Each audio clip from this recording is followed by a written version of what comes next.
capítulo 36, dentro das palavras que Rabsaque trazia da parte do rei da Síria, Senaqueribe, o verso 18, no nosso texto de Isaías 36, diz: não vos engane, Ezequias, dizendo: o Senhor Deus nos livrará. Porventura os deuses das nações livraram cada um a sua terra das mãos do rei da Assíria? Onde estão os deuses de Amate, de Arpade? Onde estão os deuses de Sefarvaim? Porventura livraram eles a Samaria das minhas mãos? Quais são eles dentre todos os deuses desses países, os que livraram a sua terra das minhas mãos? Para que o Senhor Deus de Abraão, Isaque e Jacó livrasse a Jerusalém das minhas mãos. Então a soberba do rei Senaqueribe agora é até mesmo se confrontando com o próprio Deus, que ele disse antes que lhe tinha dado poder sobre todas as nações. Ele esqueceu: o Deus que dá poder também tira o poder, e ele estava indo contra este Deus, conforme a expressão bíblica que nós sempre temos, de que é Deus quem levanta e Deus quem abate. Entrou numa área perigosa. E vamos dar continuidade, indo para o subtítulo 2, a oração de Ezequias, o que já nos faz conduzir até o capítulo 37, dos primeiros versos até 20, para a continuidade desse nosso estudo, da lição 6, Jerusalém é salva nos dias de Ezequias, dentro do assunto de estudo no livro de Isaías. Assim, capítulo 37, verso 1 de Isaías, passamos a leitura bíblica. E aconteceu que, tendo ouvido isso, o rei Ezequias rasgou as suas vestes e se cobriu de saco e pano grosseiro, e entrou na casa do Senhor Deus. E o rei enviou a Eliaquim, o mordomo, e a Sebna, o escrivão, e aos anciãos dos sacerdotes, cobertos de sacos de pano grosseiro, a Isaías, filho de Amós, o profeta, e disseram-lhe: assim diz Ezequias, este dia é dia de angústia e de vitupérios e de blasfêmias, porque chegados são os filhos ao parto e força não há para os dar à luz. Porventura o Senhor teu Deus terá ouvido as palavras de Rabsaque, a quem enviou o rei da Assíria, seu amo, para afrontar o Deus vivo e para vituperar com palavras que o Senhor teu Deus tem ouvido? Faze oração pelo resto que ficou. E os servos do rei Ezequias vieram a Isaías, e Isaías, verso 6, lhes disse: assim direis a vosso amo, a Ezequias, assim diz o Senhor Deus: não temas, à vista das palavras que ouviste, com as quais os servos do rei da Síria de mim blasfemaram. Eis que porei nele um espírito, e ele ouvirá um rumor, e voltará à sua terra, e faloei cair morto a espada na sua terra. Pronto. E a palavra vai dizer mais ainda que ele cairá diante dos seus ídolos, Deus testificando para ele: nem os seus são deuses, e você afrontou o Deus verdadeiro. Retorna para a sua queda definitiva. E assim, dentro do nosso material de classe, temos um texto que tiramos, que é o primeiro parágrafo, a oração de Ezequias, que já temos falado na leitura bíblica, e consideremos.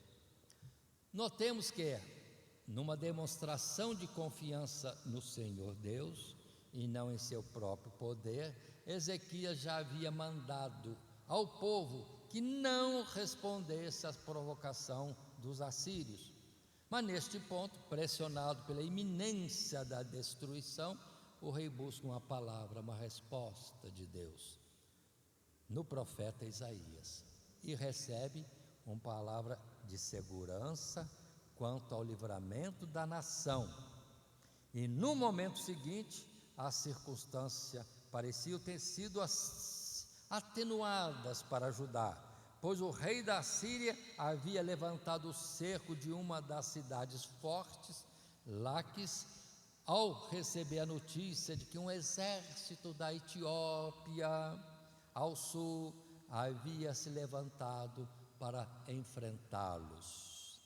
Contudo, astutamente, percebendo o efeito dessa circunstância sobre os ânimos de Ezequias e de seu povo, Senaqueribe envia novamente seu mensageiro a Jerusalém para proferir blasfêmias ainda maiores que aquelas já pronunciadas. Não te engane o teu Deus em quem confias. Como se Deus fosse enganador, mentiroso e alguma vez não tivesse sido fiel a todos aqueles que nele confiam, ou mesmo fiel àqueles a quem tinha dado alguma palavra, alguma promessa, ainda que esses que receberam dele alguma palavra, alguma promessa, não lhe fossem fiéis. Se permanecermos fiéis, ele é fiel. Se formos infiéis, ele permanece fiel. Ainda com a nossa infidelidade, Deus mantém-se fiel, porque ele não nega-se a si mesmo. Assim, consideremos Isaías 37, verso 10. Assim falareis a Ezequias, rei de Judá, dizendo: não te engane o teu Deus, em quem confias, dizendo: Jerusalém não será entregue nas mãos do rei da Assíria. Deus nunca engana ninguém. Nós esperamos coisas de Deus, e Deus às vezes acha bem diferente, mas a ação de Deus é soberana, é sábia, e como é sábia e misericordiosa. Deus não responde e age conforme nós queremos, Ele age conforme a sua vontade, a sua justiça, e conforme já está escrito, para trazermos o bem que Ele quer fazer. Mas muitas vezes Deus não pode atender o nosso clamor. Lembre-se dos discípulos de Jesus: Senhor, quer que nós oremos e caia fogo sobre essa aldeia? Porque tinham rejeitado Jesus e os apóstolos. E Jesus: não, de forma nenhuma, não sabeis de que espírito sois. Ou seja, eles criam no poder e numa justiça contra aquela aldeia, mas Jesus é misericordioso, é longânimo, Deus é paciente, Deus é sofredor, e sempre quer primeiro dar oportunidade de arrependimento, porque Ele não tem prazer na morte do ímpio. Os discípulos não conheciam isso, e nós hoje precisamos entender: Deus não governa o Brasil? Governa o mundo? Governa. Nós queremos uma coisa. O que nós queremos no Brasil hoje? Ou ontem? Ou anteontem? O que queríamos? Aconteceu como queríamos? Não. Deus não atendeu ninguém, vamos dizer assim. Deus vai fazer o que tiver que fazer, porque nada escapa das suas mãos. Se Ele quiser nos abençoar, abençoará. Se Ele quiser nos castigar, conforme a história toda fala disso, o povo transgredindo contra Deus e quer ser livre do jeito deles. E Deus: sou livrador, eu sou libertador, eu sou justificador, eu sou redentor, mas não conforme a vontade de vocês. Naquele povo havia idolatria e outras transgressões. E no povo de hoje, no nosso Brasil, já tenho falado nas outras lições, parece que esta história se encaixa no Brasil e no mundo de hoje. Querem bem, querem prazeres, querem felicidade, mas no erro, na idolatria, no desvio dos mandamentos de Deus, não, Deus não vai dar. Deus vai querer, sim, que sejam abençoados, mas a mensagem é: se o povo que se chama pelo meu nome, só tem chamada de nome de Deus ou de cristão, mas precisamos andar nos seus caminhos, se converter, se deixar os seus maus caminhos. E já que estão falando, o que é que existe no cristianismo brasileiro? Idolatria, feitiçaria, adultérios, sim, divórcio que Deus aborrece, sim, adultério no segundo casamento. Tudo isso é mandamento de Deus. Depois dizemos que somos cristãos. Aí Jesus disse: me chamais Senhor, Senhor, mas não me obedeceis. Portanto, Brasil, mundo, cristãos de todos os lugares, se nós não tivermos como o coração de Ezequias, Deus não vai atuar conforme queremos. Ele vai atuar, e a primeira ação é: Ele não está fazendo o que queremos, porque não temos comunhão com Ele. Se andarmos na luz como na luz está, aí tudo é luz para nós. Mas se andar nas trevas, pedir para a luz abençoar as trevas, Deus não tem pacto com o pecado, ainda que tenha misericórdia do pecador. É para hoje esta lição que aqui estamos falando. Hoje, que dia é hoje? Estamos no primeiro dia de novembro de 2022, preparando a lição para o domingo próximo, dia 6. Que Deus nos dê graça para que o povo veja que andando errado não vai ter resposta de Deus conforme os seus corações, mas o justo, Deus sonda o seu coração e o abençoa conforme o desejo da sua alma, que não é o nosso caso nesse cristianismo do presente tempo. Mas continuemos no parágrafo 2, no subtítulo 2, a oração de Ezequias, já o capítulo, ou ainda o capítulo 37, consideremos verso 1 até o 20, de onde trazemos este assunto.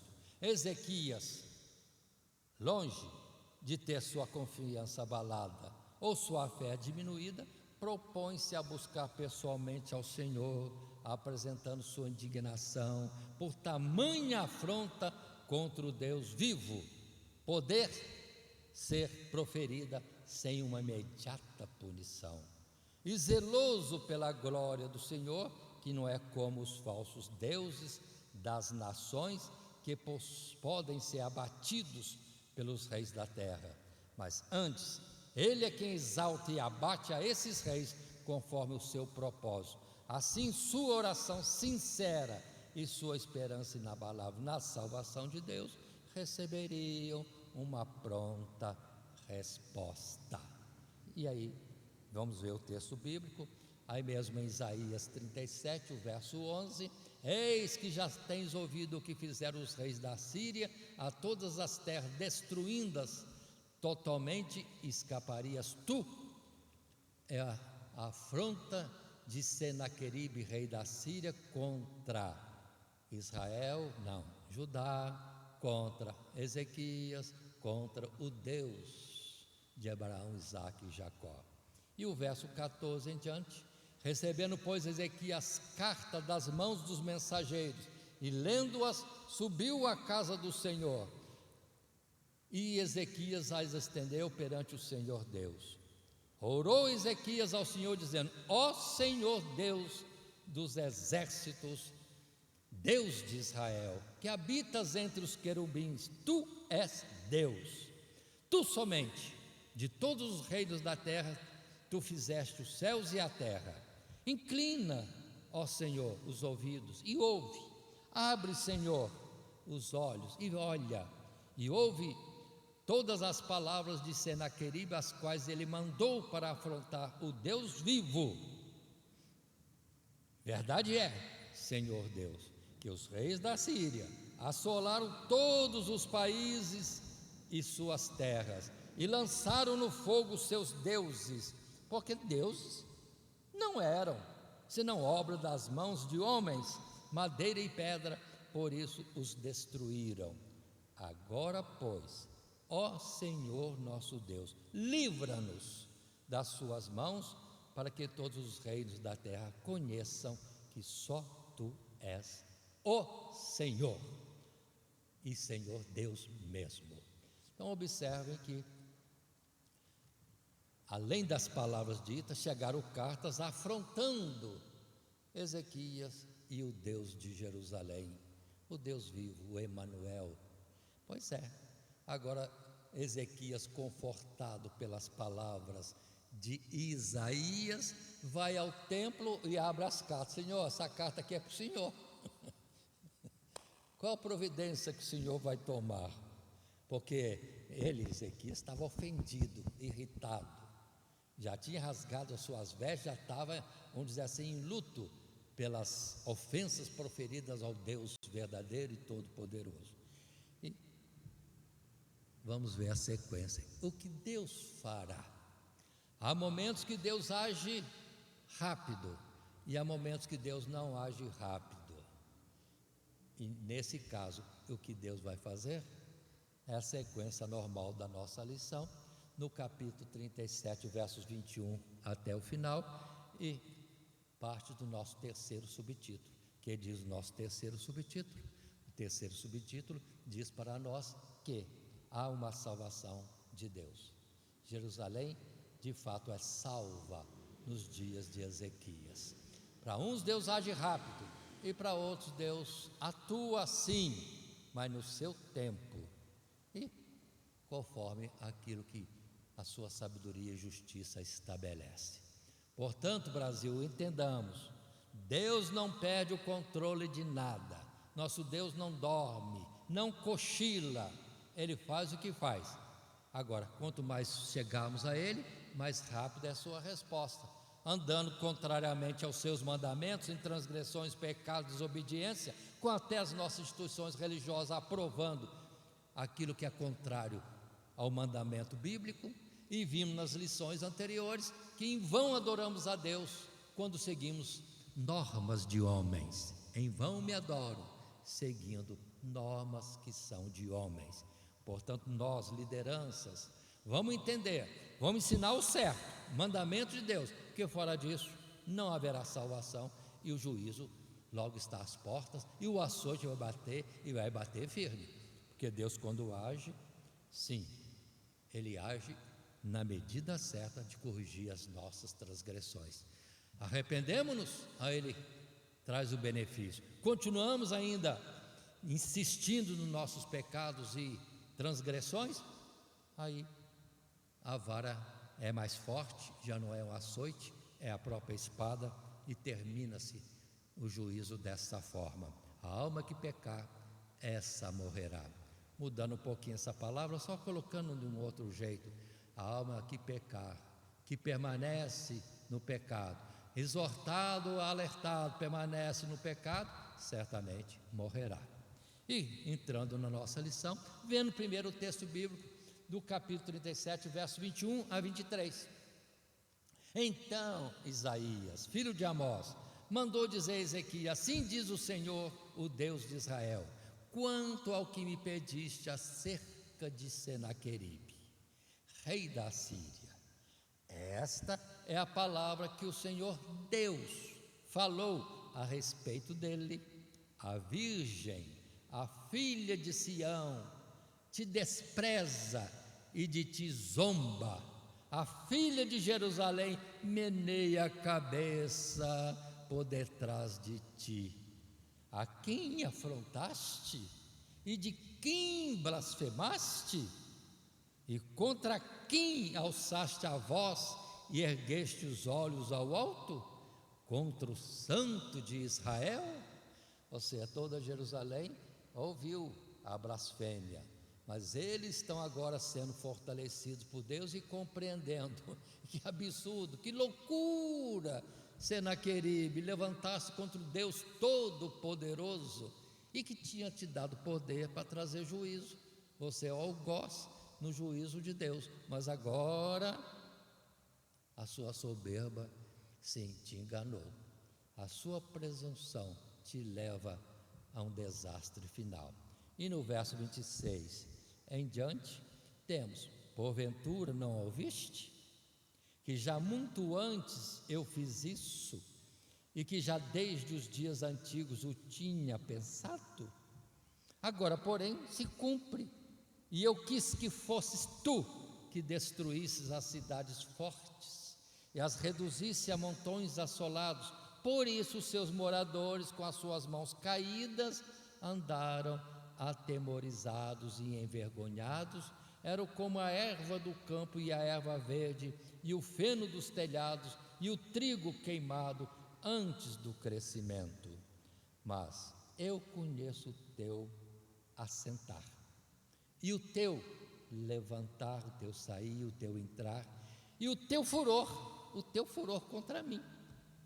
por causa da tua raiva contra mim e porque a tua arrogância subiu até os meus ouvidos, eis que porei o meu anzol no teu nariz e o meu freio nos teus lábios, e te farei voltar pelo caminho de onde vieste. Aí está a sentença de Deus contra Senaqueribe. Ou seja, foi imediato. Uns passou anos, não, foi imediato. E assim continuamos nossa lição, tirando o material de classe no seu parágrafo primeiro, quando o nosso subtítulo agora é a salvação de Deus para Jerusalém, para Ezequias. Através do profeta Isaías, o Senhor confirma a promessa anteriormente feita de que Senaqueribe voltaria para a sua terra para ali perecer na ignomínia, mas acrescenta e destaca a gravidade da afronta proferida pelo ímpio rei, pois este havia intentado ameaçar e afligir um povo que era qual virgem, mas sua força e brutalidade não impediria que ele caísse diante dessa virgem, a ponto de fazê-la desprezá-lo ou menear a cabeça pela sua queda. Além disso, o Senhor Deus, depois de lembrá-lo de que era apenas um instrumento em suas mãos, também revela a soberba e a rebelião que, não diferente dos povos que havia desarraigado, se achava no seu próprio coração. Mas eu conheço o teu assentar, e o teu sair, e o teu entrar, e o teu furor contra mim. Nada oculto diante de Deus. Deus sabe tudo. Nossos pensamentos, nossos projetos, e também as intenções do coração, o oculto, ou que chamamos de segundas intenções, sabidas ou lá no profundo da nossa personalidade má. Deus sabe de tudo. Nosso texto, estamos nesse verso: mas eu conheço o teu assentar, e o teu sair, e o teu entrar, e o teu furor contra mim, em azul na tela. Chegava então o tempo de visitar a vanglória e a soberba do rei da Síria. Consideremos ainda que, nesta previsão, voltando-se para o seu povo, o profeta renova a esperança na restauração do povo através do remanescente, numa alusão ao fato de que, embora o povo de Judá inexoravelmente caminhasse em direção a uma apostasia que atrairia o castigo de Deus contra a nação, diferentemente de Israel, não seriam totalmente destruídos, mas a partir de um restante preservado no cativeiro, o Senhor Deus restauraria e faria seu povo frutificar novamente. Então está juízo de Deus contra todos os povos, e até a nação de Judá. Só escapou Jerusalém, porque ali estava Ezequias, fiel a Deus, e o intercessor Isaías junto, e Deus promete: com todos os povos haverá destruição, mas com Judá diferentemente. Não todos, que o castigo viria, haveria destruição em Judá, mas um remanescente, um resíduo haveria de sobra, e por esse resíduo Deus levantaria a nação outra vez. Assim vemos, no tempo de Jesus estavam todas as cidades, aldeias cheias de gente, multidões seguiam a Jesus na sua caminhada pelas diversas aldeias e povoados, cidades e desertos, e ouvindo as sagradas escrituras que Jesus ensinava. O Emanuel ensinava com suas próprias palavras aquilo que Deus pedia de cada um deles. Assim, Isaías 37, verso 31 diz: porque o que escapou da casa de Judá e ficou de resto, tornará a lançar raízes para baixo e dará fruto para cima, porque de Jerusalém sairá o restante, e de Monte Sião o que escapou. O zelo do Senhor dos exércitos fará isto. promessa gloriosa. Observe que essa história de Ezequias fecha com chave de ouro o que está sendo anunciado desde o capítulo 1. Deus trará juízo sobre todas as nações, começando pelo seu povo, as 10 tribos de Israel ao norte e Judá ao sul. E só um remanescente, um resíduo, é que ficará em pé para renovar todas as coisas. E aí temos a história terminando, vamos dizer assim, nesse juízo de Deus no tempo de Ezequias: salvação para poucos e destruição para o resto. Um pouco que clama a Deus, pronto, tem salvação, tem livramento, mas o resto, juízo, porque Deus já está falando há séculos pela boca dos profetas e não estão corrigindo o seu modo de viver. Assim entramos no segundo parágrafo da nossa lição, do nosso material de classe, nesse subtítulo ainda terceiro, a salvação de Deus. Agora, conforme já temos feito anteriormente, do verso 21 a 38, e agora mais no final desse capítulo 37. Assim, voltando-nos para o livramento da aflição pela qual Judá passava nessa circunstância, lemos na sequência que de uma forma tremenda, sobrenatural, o exército assírio foi aniquilado durante uma noite pelo anjo, ou um anjo do Senhor Deus. Embora o texto não mencione diretamente onde isto ocorreu, é mais provável que tenha sido às portas de Jerusalém, onde o exército teria voltado novamente e ia ser acampado ali, e onde os habitantes da cidade de Jerusalém, inclusive Ezequias, poderiam ter testemunhado o livramento. E quando se levantaram pela manhã, eis que tudo eram corpos mortos. Então quem ficou vivo para ver, viu todo o exército assírio morto ali, diante dos seus próprios olhos. E continuando, vendo o texto bíblico e fechando assim o texto proposto para a nossa lição e nosso estudo, 33 a 36, pelo que assim diz o Senhor Deus acerca do rei da Síria: não entrará nesta cidade. Que mais? Nem lançará nela flecha alguma, tampouco virá perante ela com escudo, ou levantará contra ela tranqueira ou armas de guerra. Pelo caminho por onde vier, por esse voltará, mas nesta cidade não entrará, diz o Senhor Deus, porque eu ampararei esta cidade para livrar, por amor de mim e por amor do meu servo Davi. Então saiu o anjo do Senhor Deus e feriu no arraial dos assírios a 185.000, quando se levantaram pela manhã cedo, e eis que tudo eram corpos mortos. Aí livramento imediato. Onde está o rei Senaqueribe? Tinha voltado para Nínive, para diante dos seus deuses ou ídolos, e lá diante dos ídolos morreu. Deus testificando: os seus deuses não são deuses, mas eu que te dei o poder, te tiro e te sentencio agora à morte.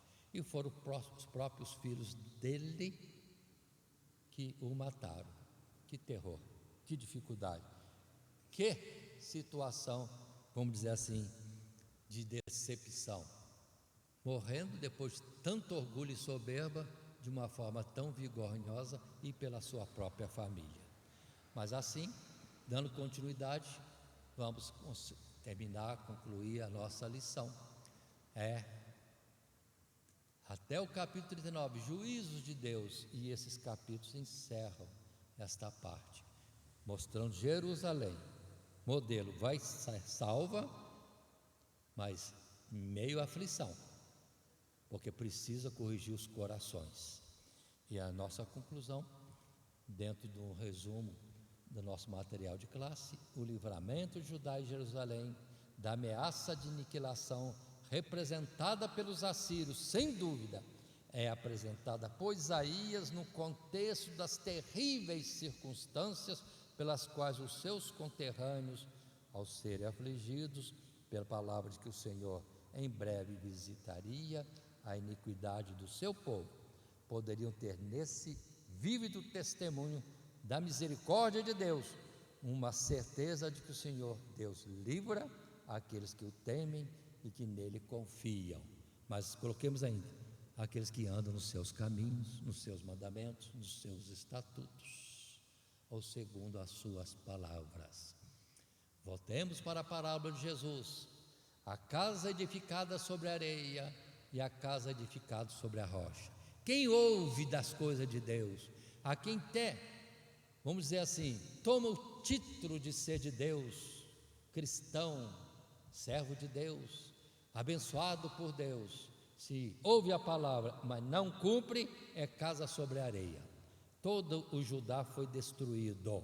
Esse modelo da lição, só Jerusalém, isso pela fidelidade de Ezequias e o profeta Isaías junto, e o povo que nisto se comungava com as palavras ditas e exortações de Ezequias. Foram salvos, mas os que foram errados, resto das cidades de Judá, todas foram aniquiladas. Ou seja, título de Israel de Deus, povo descendente de Abraão, Isaque e Jacó, mas não anda, é terra ou casa edificada na areia. Agora, quem cumpre? E são poucos que estão tendo cuidado disso. Entretanto, são casas edificadas na rocha. Vem tudo, vem tempestade, vem chuva, vem terremoto, vem exército, vem guerra, vem pandemia, vem tudo, mas permanece firme, porque toda assolação é justamente prova e nos chamando para um contato maior com Deus, observando nossos caminhos, para que, se estão errados, sejam endireitados, e se estão certos, sejam mais firmados ainda, numa confiança e esperança, vamos dizer assim, inabalável na justiça de Deus. Dizei ao justo que bem lhe irá, é a palavra de Deus. Outra parte, dizei ao ímpio que mal lhe irá, e no outro lugar, o ímpio não vai ter paz. E que nós sejamos alertados por essas palavras. Assim encerramos a nossa lição no estudo do livro do profeta Isaías. Na lição 6, Jerusalém é salva nos dias de Ezequias, com seus subtítulos: Senaqueribe cerca Jerusalém e afronta o Senhor Deus, a oração de Ezequias, a salvação de Deus. E o nosso textuário, que diz mesmo, porque diz Deus: eu ampararei esta cidade para livrar, por amor de mim e por amor do meu servo Davi. Aí está a lição textual, Isaías 37, verso 35. Fiel é a palavra do Senhor. Teremos salvação, teremos livramento em qualquer coisa que vier sobre o Brasil, porque a promessa é: nos irá bem, se formos justos, e somos justos se andarmos nos seus preceitos. E ainda que morramos, está escrito: aquele que crê no Senhor e vive, nunca morrerá, porque vamos para a sepultura. Vai acontecer se Jesus demorar mais, vamos para a sepultura, mas a promessa da ressurreição já estudamos agora há pouco na lição do capítulo 26. Que Deus nos abençoe em Cristo Jesus, e assim terminamos essa lição de número 6.